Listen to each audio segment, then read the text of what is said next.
ಎಲ್ರಿಗೂ ನಮಸ್ಕಾರ.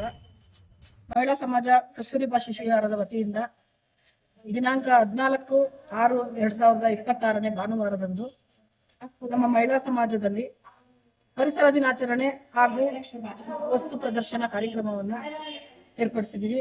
ಇದರಲ್ಲಿ ವಿಶೇಷವಾಗಿ ನಮ್ಮ ದೊಡ್ಡಬಳ್ಳಾಪುರದ ಮಹಿಳೆಯರು ತಯಾರು ಮಾಡಿರುವಂತಹ ಹಲವಾರು ವಸ್ತುಗಳ ಪ್ರದರ್ಶನ ಮತ್ತು ಪರಿಸರಕ್ಕೆ ಸಂಬಂಧಪಟ್ಟಂತೆ ಏನು ಇವತ್ತು ಮನೆಗಳಲ್ಲಿ ಕಸ ಶೇಖರಣೆ ಮಾಡೋದ್ರಲ್ಲಿ ಹೆಣ್ಮಕ್ಳು ಎಲ್ಲ ಪ್ರತಿಯೊಂದು ಮನೆಯವರು ಹಸಿ ಕಸ ಮತ್ತೆ ಘನತ್ಯಾಜ್ಯ ವಸ್ತುಗಳನ್ನ ಸಪರೇಟ್ ಮಾಡಿ ಅವನ್ನ ಯಾವ ರೀತಿ ಒಂದು ಏನು ಭಾರತೀಯ ಮಾನವ ವಸಾಹತುಗಳ ಸಂಸ್ಥೆ IIHS ಇವರು ವತಿಯಿಂದ ಅಲ್ಲಿ ಮ್ಯಾನೇಜರ್ ಆಗಿರ್ತಕ್ಕಂಥ ಪುಷ್ಕರ್ ಮತ್ತೆ ಕಿರಣ್ ಸರ್ ಅಂತ ಇಬ್ರು ಬಂದು ಇದ್ರ ಬಗ್ಗೆ ಮಾಹಿತಿಗಳನ್ನ ನೀಡ್ತಾರೆ. ಮತ್ತೆ ದೇವನಹಳ್ಳಿಯಿಂದ ದೇವರಾಜ್ ಅವರ ಕಮಿಟಿಯವರು, ದೇವರಾಜ್ ಅವ್ರ ಟೀಮ್ ಅವರು, ಮತ್ತೆ ನೆಲಮಂಗಲದಿಂದ ರಾಮು ಜೋಗಳ್ಳಿ ಅವ್ರ ಟೀಮು, ಮತ್ತೆ ಮಹಿಳಾ ಸಮಾಜದ ಸಾಕಷ್ಟು ಜನ ಸದಸ್ಯರು ಪರಿಸರ ಗೀತೆಗಳನ್ನ ಆಡಲಿದ್ದಾರೆ. ಈ ಕಾರ್ಯಕ್ರಮಕ್ಕೆ ಬಂದು ಯಶಸ್ವಿ ಮಾಡಿಕೊಡಿ. ಮತ್ತೆ ಮಹಿಳೆಯರು ಆರ್ಥಿಕವಾಗಿ ಸಬಲೀಕರಣಗೊಳ್ಳೋದಕ್ಕೆ ನಿಮ್ಮೆಲ್ಲರ ಸಹಕಾರ ತುಂಬಾ ಅತ್ಯಗತ್ಯ ಅಂತ ಹೇಳ್ತಾ ಈ ಕಾರ್ಯಕ್ರಮನ ಯಶಸ್ವಿ ಮಾಡಿಕೊಡಿ ಅಂತ ಮನವಿ ಮಾಡ್ಕೊಳ್ತೇನೆ.